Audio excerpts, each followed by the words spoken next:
Hey everyone, Mark DeJesus here. I've been doing a series on understanding the love of God, how it works in our lives, and how to be able to connect to it in powerful and meaningful ways. And I pray it's been a blessing to your life and journey.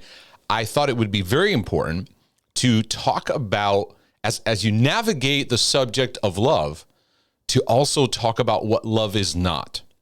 And I found in my journey of allowing God to bring greater healing, freedom, and transformation into my life, I had to begin to learn what love is, but I also had to detox what love is not. And I think for everybody, you'll find one of these, at least, that you can relate to say, you know what? This is a counterfeit of love that I need to grow in, so that I can mature in the beauty of God's love. Because that's what God is in the business of doing with his sons and daughters, is healing us and bringing transformation to our lives, but he's maturing us. And that's a true product of healing. When you heal, there's greater maturity. And greater maturity is marked by your capacity to love effectively, to manifest the fruit of the Spirit, to manifest faith, hope, and love. Those kind of things should be markers. And Jesus said, you'll be known by the love you have for each other. There'll be something special that you carry. And I would say there's definitely a war over love in its pure way, because God is love in its pure way being manifested in people's lives. You feel the tension, you feel the resistance, you feel the battle, you feel the struggle. And so much of my content is built around helping people to get rooted and established in love, as Paul the Apostle said in Ephesians. So I pray that you'd help, this will help you to find areas of your life you go, you know what?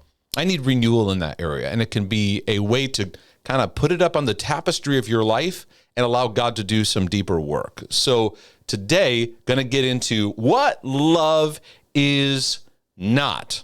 Now, I just did a series on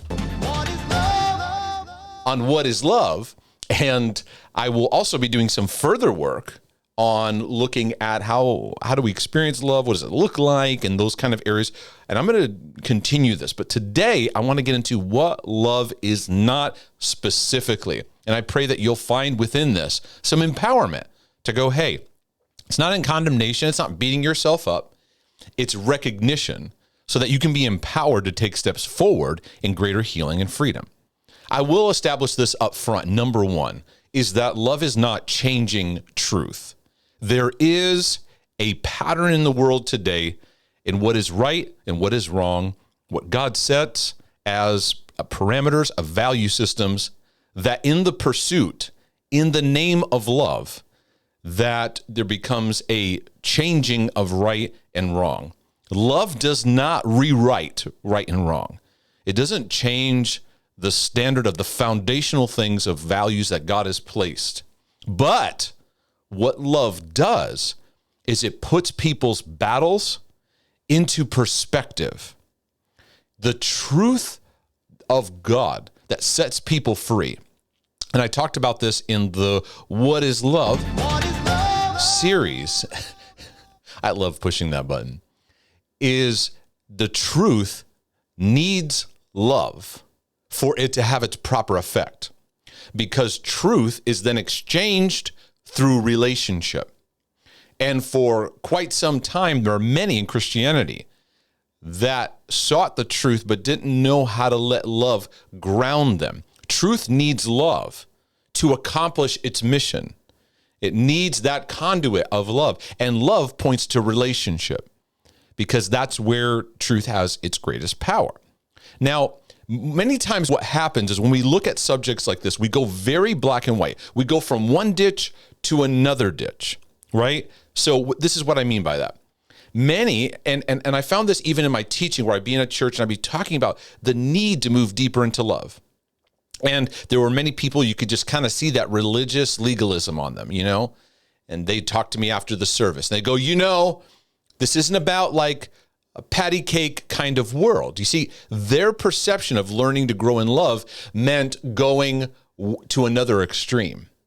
It's like, we're not giving people a license to sin. It's like, no, nowhere did I say that. It's solely focusing on in growing in love. God's holiness is God's holiness, but what we did is when you try to approach God's holiness or learn and grow in God's holiness without being deeply rooted in love and grace, you will end up in legalism. You will automatically end up in some form of legalism, performance-based living, perfectionism. And we've all lived in that. So growing in love doesn't change right or wrong. Love puts things into perspective. And the great picture that always stirs my heart is Jesus with the woman who's caught in the act of adultery. In no way was he saying what she was doing was not wrong. What he did, though, in the love and grace of God, was put her situation in perspective of God's heart. And what it does is it actually brings a sobriety to all of us. Whenever we start using truth and then it becomes altered into an accusation, we start using the sword of the Spirit, which is meant to fight the works of the enemy, and we're now stabbing each other with it, right? So it puts the truth with love puts things into relational context. Experiencing greater love does not take evil and then change it to good. We certainly see that in culture and society. I also find too that without love, we can take truth and we can focus on being right, winning arguments, attacking people, versus God, give me a heart of mercy, grace, and compassion. Grow me in these things so that your holiness is experienced in the fact that you are holy. It's who you are, that you are love. And you say, well, how do I experience that? I can't give you 3 steps. It's in learning. It's in learning, and it's relational growing, layer by layer, where you begin to peel off areas that God begins to heal in your life and reveal. So it's important up front to explain. Love is not changing the truth. It's not changing the foundational things of right and wrong. Now, I know people can argue about this and that, and this little thing and that little thing, and that can get into these. I'm talking about foundational things of the clear things that God sets as right or wrong. That it doesn't mean those things get changed. In fact, in love, the purity of who God is can shine through, actually in greater effectiveness and power. 2, and this is one we all can learn from. Love is not correcting someone in a harsh or cruel way and then labeling it as love. Now, we have to be honest. I'm all about honesty. We've all done this. You basically slap someone with something, and then at the end of it, you put a bow around it and say, well, I did it in love. I talked about this in the What Is series. Is we've all been those who have condemned someone. We have had an edge to us. That anger got the best of us, or there's many times it's like you can't even relate to the person because their sin or their weakness or their struggle is just glaring at you, and you become obsessed with that. Christianity can sometimes become obsessed with correcting people, become obsessed with telling them what to do, fixing them, telling them what we need to do. Many times we do it out of we correct people we don't even have a relationship with. All healthy correction is it's needed. Healthy correction is needed, but it's done in the basis of relationship. And that's important. Now, I will say this. A relationship should not be based on correction. That's not the foundation. And many relationships are based on correction. I'll prove it to you. If somebody, maybe a certain name or a certain person, calls you on the phone and says, hey, I need to speak to you about something, your automatic reaction is, what did I do wrong? Because we're so conditioned, our relationships are based on talking to someone because we've got to tell them something. And what we don't do, what we need to do, is actually take something we see, go to God and say, number one, God, give me your heart of compassion for this person. Because for God so loved the world. So his activity begins with a basis of love that he has for the planet. And so our first response should be love. Secondly, is in that love, God, give me a picture of this person's heart, and I want to pray for them. And I want to pray out of that love, not out of me being the Holy Spirit or me having to fix them or me. Who am I to say I know exactly the heart of God in what they need to hear? Now, again, correction's needed, but we jump to correction and we don't go, how do I need to maybe build relationship in a better way? We don't think that. We don't think in that pathway. And when I did a series on conviction, or I did a long form on conviction, I found it very interesting, and you can see that video. You can look it up. I found that the word that's used, conviction, and I explained it and talked it out, and a lot of times it's used in a relational setting where someone's talking to someone else and bringing about a sharpening to them. And I was like, wow, we really have a lot of work to do in that area. Because when it happens effectively, people are enhanced. There's an edification. There's a building up because you're in the flow of the Holy Spirit's timing. See, without love, we have no idea the Holy Spirit's timing. You become compulsive. You just tell people. You see something wrong, you just call it out. See something wrong, you just call it out. Like, wait a second. Is this the time? Or is this really about me having this obsession with this? I need to get it off my chest. So there's a whole sequence I'm encouraging here of first step back. God, give me your love and compassion for this person. I want to acknowledge that you are God. I want to rely on your timing. Help me to see this person the way you see them. I'm available. It doesn't mean we go around never, ever dealing with stuff. But I find in Christianity, we need to be ready and willing, but we need to also look for those timings. And I have found many times I got ahead of what God was doing. Listen, we're all learning. We all make mistakes. And it's important to realize that and go, hey, I jumped the gun. I jumped the gun too quickly. I've done that many times in my pastoral life and work in walking with people in their journey. And jumped the gun. I saw it. I've also seen times too where in love and everything, loving correction was brought and it still didn't land. And you have to accept that not everybody's going to receive that. But I found what love has done is it's grounded me. It has added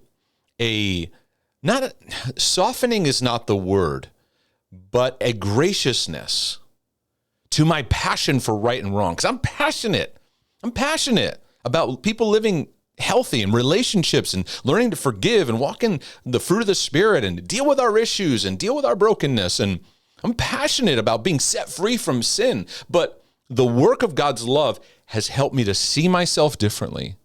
And therefore, I see you differently out of that. So I think this is important.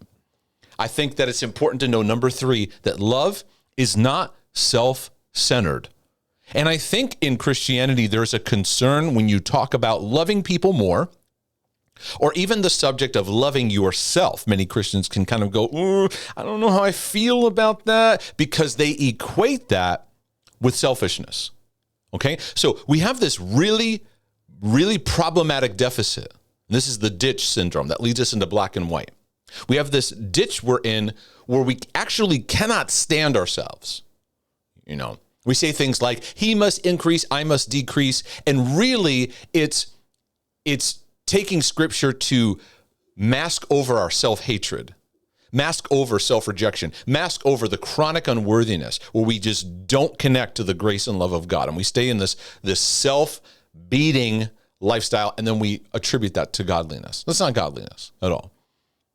And so we go, well, that kind of love is selfishness. We have a narcissistic culture, self-centered culture. Very much agreed and point made. It's a very big influence. But it doesn't negate the need for us to experience love, to receive love from God, to love yourself and to flow out of that. I talk about that a lot and I help explain it. Many people say, well, if we grow in loving ourselves, we're going to be lovers of themselves. You can type in Mark DeJesus, lovers of themselves, and I have an article on that where I broke down what does lovers of themselves mean. I break down that word and how what was meant to be in a friendship flow of you flowing out has now turned auto, which means of self. It brings it back to self. So what was meant to flow out is now stuck in a vortex of self because love is a flow. Receiving from God. You love him out of what you're responding to what you've received. You love him because he first loved you. It never started with you. It started with him. So loving him is a receptivity and response. Isn't that great? Isn't that great where I can just focus on the beauty of how God loves me right now and respond out of that? See myself through that love and love you out of that flow. So what I receive from God and cultivate in how I see myself, I give to you. You see, we've lived so much in performance mode of like, gotta love people, love people, love people. And it leads to a burnout. It leads to anger. It leads to people getting real, just detached and worn out and even jaded with living the Christian life because they were just told, just love God, love people, love God, love people, love God, love people. And all it was this driven striving outward. And what we did was we neglected ourselves. Because to deal with yourself is tough work. You might say, well, it's really tough to love that person. Let me pull up a mirror in front of you and I'll show you. I used to years ago in sessions, I would say, when we were working through relationship issues and we kind of working through like bitterness or anger and stuff like that. And I'd kind of have a mirror next to me. And I go, well, how do you feel about this person? They go, oh, I'm working through it. And by the end of it, I'd take a mirror and I'd go, how do you feel about this person? And 9 times out of 10, I almost want to say 10 times out of 10, this disgust, this discomfort would rise up in them because it kicked up how they really see themselves. And I decided one day, this is not going to be ignored any longer. Now, we have a worry of people becoming self-centered. What is self-centered? It's a preoccupation with yourself and how you view life and how you view things. So you're constantly, how does this make me feel? How does this impact me? And by pastoring, I had to confront this a lot because it's actually part of a spiritual slavery mindset. A slave is in self-survival. I got to protect me, self-protection, self-preservation. I got to look out for me. Number one, I got to look out for me. Number one, there is no number two. So everything is out of that survival mode. And I had to walk people through. When we come into sonship, you're a part of a family now. So yes, you receive love from God. You love yourself, but you love your neighbor as yourself. You now have brothers and sisters. You're aware now because you're in the flow.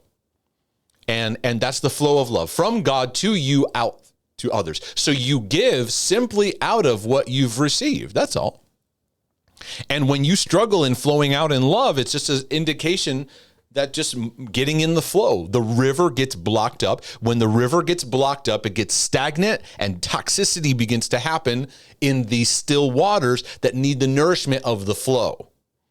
And so when you understand that love is a flow, it helps you to realize, okay, I need to spend my initial investment in learning to receive from God, and then I just flow out to others what I'm learning myself. Not what you've arrived in, none of that, right?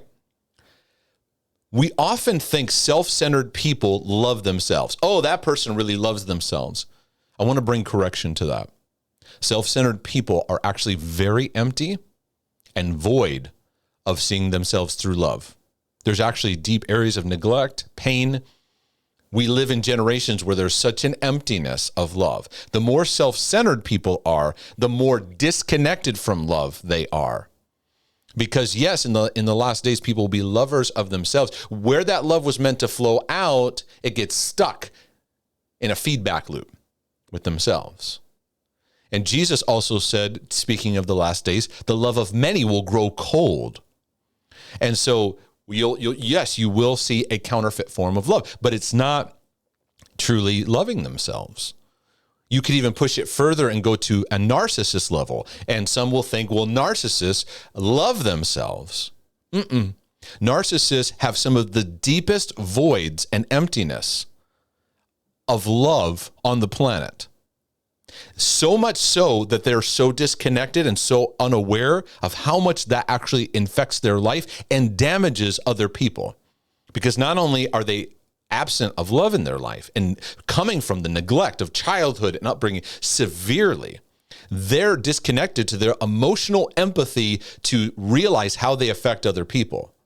So they become a danger, not because they love themselves, because they're absent of love. They actually hate themselves at the core. So does this make sense?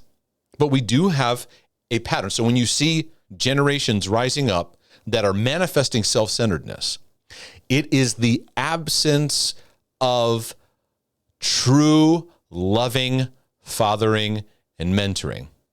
For example, if you see someone who's raised in a wealthy family and they just are entitled and self-centered and selfish, right? You could come under the thinking that their parents just loved them too much. No. Because love involves time of investment, equipping, healthy discipline, correction in a healthy way. It's not just do whatever you want, here you go. You see, and we don't understand, because I would call that neglect too. The one who feels entitled, the one who feels very selfish, they've been so deeply neglected that they don't know how to flow in love. So this is a very, very common problem I see today, is people in relational settings, and it quite frankly exhausts me, is when you interact with them, not one question or one sense of even asking about you or volleying. Every subject gets turned, and even you could see it sometimes in their eyes while you're talking to them. They're thinking about their perspective or their thing. Someone who loves themselves in a healthy way, actually, when they're with you, they love to hear about your life. They love to learn because they're not backed up. People that are backed up in the flow, where there's a dam there blocking the flow for some reason, they get stuck in themselves. It's like they can't just look out. They're in like survival mode. Sometimes too, our self-focus can get us so introspective when we socialize. We're so in our head. And that's why I tell people I work with and provide coaching for their life is when you're in a relational setting, that's the time to get in the flow. Get out of your head and get with the other person. When you're by yourself, that's the time to fill up and let God and see yourself and do that work. And then practice that by letting your heart flow out with where you're at, and practice that. Practice that. Otherwise, the self-centeredness can rise up and it becomes just a constant narrative about you, about yourself. Love is not self-centered. I also want to bring this out, and this has been powerful in my journey, is number 4, love is not guilt. This took me quite some time to understand, because so much of my relationship world was formed by guilt. Such a large percentage of what I did was moved by guilt. When you watch the life of Jesus, nothing he did was driven by guilt. Nothing he did was driven by, this is how we often articulate guilt. It goes like this. Oh, I just feel bad, right? That's a sign of a guilt. So we do something for someone else. Let's get honest. I want to get honest. Can we get honest? I'm all about honesty. We do something for someone else primarily to alleviate the guilt we're feeling, not out of a true flow of love. I found in my pastoral work, relational work, I was doing so many things because I felt bad, and not out of a true flow of compassion, empathy, love, and just letting love be my flow. It was alleviating the discomfort of guilt. Now, if you do something that clearly in a situation where, your anger gets the best of you, or there's something to take responsibility for, certainly. And some of you are very obsessive compulsive in that. When you have OCD of any kind, guilt is one of your main motivators. Guilt, anxiety, guilt, anxiety, guilt, anxiety. They drive you all day long. And I had to learn to detox that. I had to learn starving my fear-based motives was one thing. Starving my guilt-based was tricky because it's like guilt can take scriptures and twist them, accuse you. It puts the weight back on you. Guilt is a very manipulative emotion. Now, and what happens is you get it confused with helpful correction. I did this wrong. I need to do that. But what you'll notice is it becomes like an obsessive pattern where you're just alleviating this. And then it gets more micro and more narrowed down where you're nitpicking all your little flaws and mistakes and things. And you're trying to fix them. You get that pressure, right? Guilt is an emotion that induces or manipulates to do something. It's usually to fix the feeling of conflict within yourself. It's not truly out of loving compassion. And I had to learn that. As I got free from guilt, I would feel guilty for not feeling guilty anymore.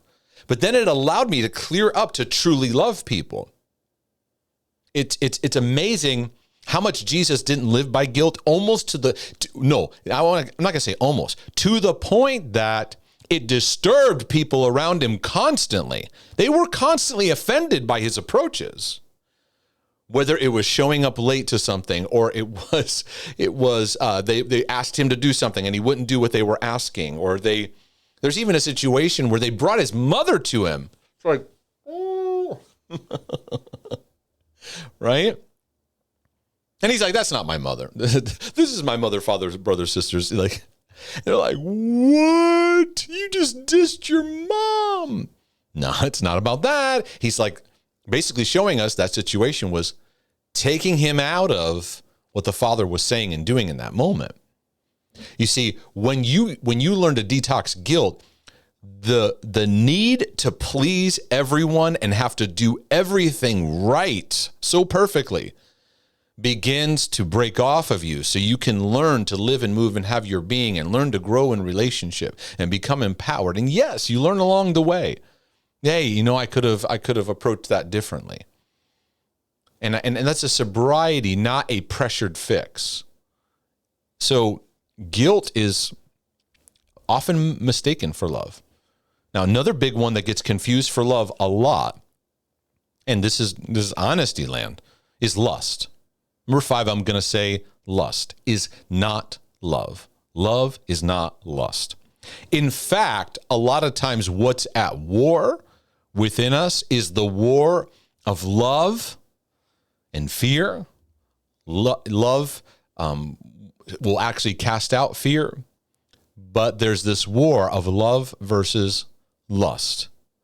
Lust focuses our attention on looking for that rush, looking for that, I'll use the word high. I could use the word dopamine, in talking about the addiction world. In fact, the biblical word for addiction is lust. Lust has a whole nature of how it seeks to counterfeit love. And so usually when you see a counterfeit where love is being counterfeited, lust is somewhere in play. And so therefore, once you get into the conditioning of lust, you look for that hit.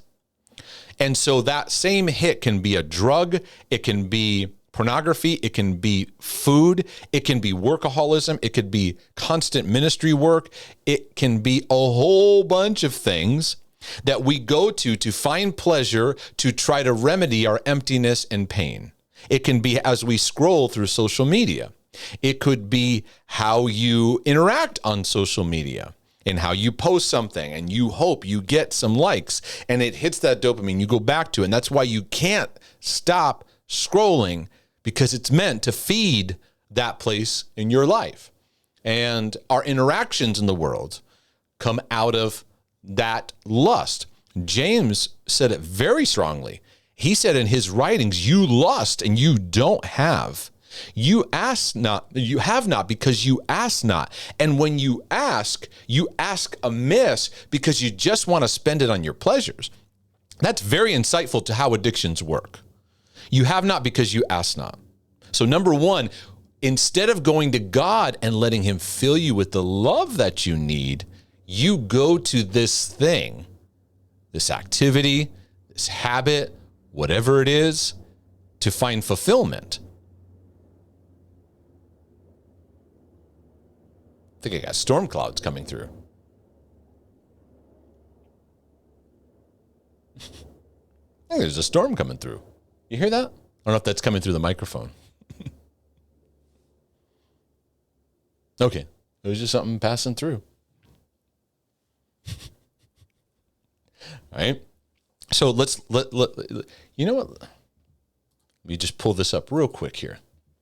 I'm going to do this on the spot. Where are you at, James? I love James. James, I appreciate you're so practical, but you get right to the point. So he says, where are these wars? This is where we're living in, folks, today. These wars and fightings come among you. Now, earlier, I have a whole bunch of stuff I'm going to bring out later on when it comes to like strife and the work of strife, because many are just living in the work of strife, and you got to get out of that because it's over so many of the arguments and battles. So he says, where the wars and fightings from among you? Come they, let me get out of, I don't know what translation am I in? Let me get out of this translation. Okay, here we go. Where do wars and fights come from among you? Do they not come from your desires for pleasure that war in your members?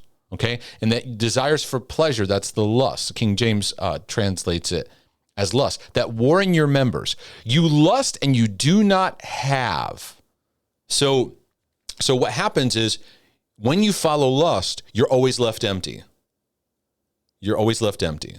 So this is freedom for addicts. This is freedom from just our overall lust-driven culture. Every day we're going after stuff, and then at the end of the day, we're left empty because love grounds us. Lust drives us in these unfulfilling pursuits that never leave us satisfied and fulfilled. The love of God is meant to satisfy the needs of your life.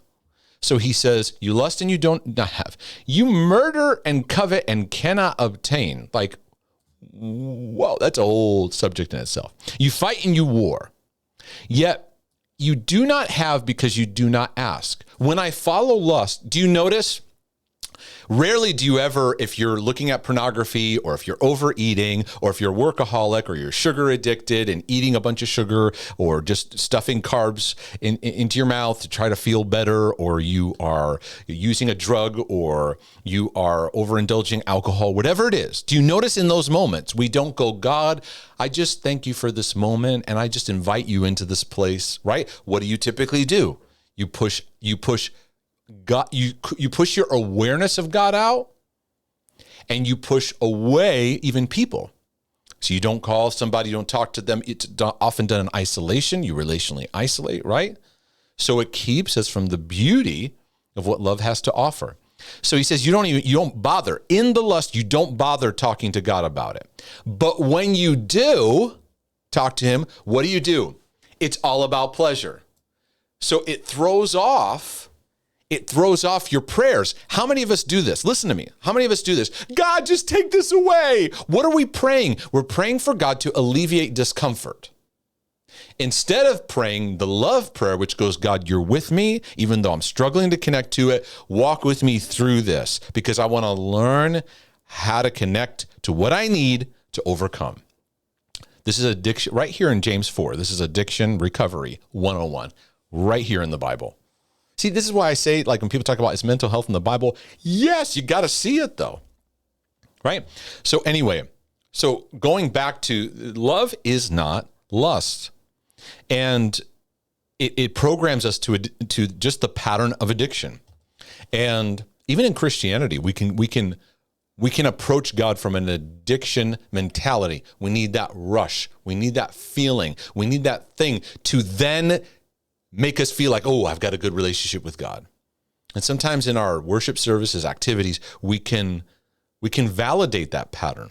I had struggles with at times people even talking about how they're addicted to Jesus. I'm just addicted to God, and relating to God is not an addiction. That's not love. It programs us to look for a high. Are we cultivating community of addicts, or are we cultivating a community of believers who are family members in love? When I'm in love, I'm free to love you in ways where I'm not demanding and pulling you from something like lust does. Lust is always demanding you be something for me. I need to feel that feeling. And then it just pulls in that self-centeredness and self-survival and all that stuff. But what I find most concerning is lust. It disconnects us from the beauty of sobriety, which sobriety is the ability to feel the pain you're going through, to connect to emptiness that's there and allow God to be a part of it, to be aware of how your life impacts other people. When you follow lust, you get disconnected. You get disconnected from consequences. You get disconnected from pain and emptiness. You get disconnected from what's really going on. And that's really the goal of addiction, is to numb you out so you're for a moment in time disconnected. And God's like, you got to face it. But you got to face it with me, because I am with you and I want you to be connected to that. So I spent a little bit more time on that to just help you and encourage your life and your journey. And I'll give you the last few here more briefly. Number 6 is love is not infatuation. Now, I'm not going to hate on infatuation. It's not an evil thing, but it needs maturing. Because if we get stuck in the programming of infatuation, we're going to look for that feel-good feeling all the time. It's kind of connected to the mindset of lust. For example, when you're single and you maybe are dating someone, you first fall in love, you feel that sense of connectivity, I just love being around him. It's an initial infatuation that kicks in, that draws you to someone. It's okay. But that relationship is going to need an upgrade, where you're going to need to learn deeper love, the love of decision, the love of choice, the love of maturity, loving patience, loving kindness, learning when the feeling is not there, but you're still able to act in what is true and what is healthy and what is whole. Number 7, love is not obsession. And many is a growing percentage of us that, if you're honest with yourself, that many of your thoughts and patterns are very obsessive, spinning. And we think it's, because maybe you religiously spin about your salvation or sin issues, and you think it's out of love, and really it's out of an obsession. And that obsession creates a lot of pressure and a lot of stress. Obsession is not love. Being obsessed about somebody is not love. Being obsessed about a topic is not necessarily love. And so, in your journey, if you realize I do have obsession issues, the work is God grounding you in his love to begin to nurture those areas, those impulses, being able to ground you in greater self-control, ground you in maturity. And so if you invite God to do that, you'll learn a deeper place. Love will grow deeper. Love is also not control. You can't love someone and control them at the same time. We try to, and we tell people we love them, and it's often manipulative, and we're trying to put our agenda on somebody's life. Love is so freeing that you actually release control, and that can be so scary for so many people. But do you know that God does that with you? We use the phrase God is in control, right? And I understand the premise behind that. And when I look at the world and world events, yes, we trust God is in control. But he is not controlling towards you. He does not force his ways upon you. And that, for many people, is a struggle, because you want God to get into your life and dictate every move. And it just reveals how disconnected we are to his true love. Is that he's actually giving you so much freedom to make decisions that he knows that some will accept, some will not, but he's not going to control you, because you cannot love someone and control them at the same time. Love is also not codependent. I appreciate this term It's a term that's been used in a lot of recovery programs and people that are getting honest with their addiction issues, but they also realized that in their addictions, they also had relationship dysfunction. Codependency, I've done a whole series on that. You can get a hold of that and let it work in your life. But basically, to summarize it, codependency ties your need to be loved into another person. Instead of it being God first and allowing yourself to get rooted in that in a healthy way, your worth, your sense of love gets tied to a person so much so that their ups and downs also track with how you move and how you gauge. It's like you've given your meter of you being loved, validated, affirmed, accepted. You've given the meter of that measures that, if I could use that terminology, and you've pointed it at them. And this happens in a lot of ways in marriages and relationships. And so many times freedom from codependency is learning how to break out of toxic patterns, how to break, and two, freedom from guilt and all these things, and codependency sets us free because many times we're codependent in how we minister to people, how we respond to everything that comes our way. Do you notice Jesus didn't say yes to everything he was asked? But we as believers have been trained like everything that comes to you, you got to say yes to. And part of being healthy is learning to say no and work through the discomfort of that rises up, rather than just saying yes, then getting burnt out and being resentful for it, because that's what happens in these codependent, enmeshed patterns. And we fall into that because we have a distorted version of what love is. Oh, I got to be loving. So I always got to do this. No, not necessarily. Loving doesn't mean you just serve everything that comes your way. In fact, the more you mature and grow in love, the more you get clear on your yes, the more you get clear on your no. And you're not a jerk about it, but you get clearer about it, because then it frees you up to love from a flow where God has called you to. Otherwise, we're just going to live in constant burnout and constant resentment, and because we didn't take the invitation to work those issues out and go, God, why do I do the things that I do? I keep saying I do it because I love people, but it's like, maybe it's really out of like my need to please people and to make them happy. And it's motivated by guilt, anxiety, and even some codependency. I'm going to say this in closing, is that love is not always easy. And if I was to look in your relationship world, I will find many areas in your world, in my world, where you look out and you go, it is challenging to love. And I understand that. And God is calling us as believers to first say, how can I love in a deeper way? And it doesn't start with you just getting out there and trying harder. It's a call for you to get with God and to learn how to see yourself through the love that he has for you. That releases so much baggage off of your life. It has been such a healing work, because if I see myself out of that love, that's how I'm going to interact with you. If I'm impatient with you, a lot of that is driven by things that are going on in me that I need to go to God by. And that doesn't mean that you're not acting in a way that's, that's goofy. But it's just helpful to know when I'm wired into God's patience for me, it empowers me in situations. When I'm wired to God's kindness, how kind he is, and his absolute holiness, yet he's kind to me, it changes how I interact with people. It changes the flavor of what I carry.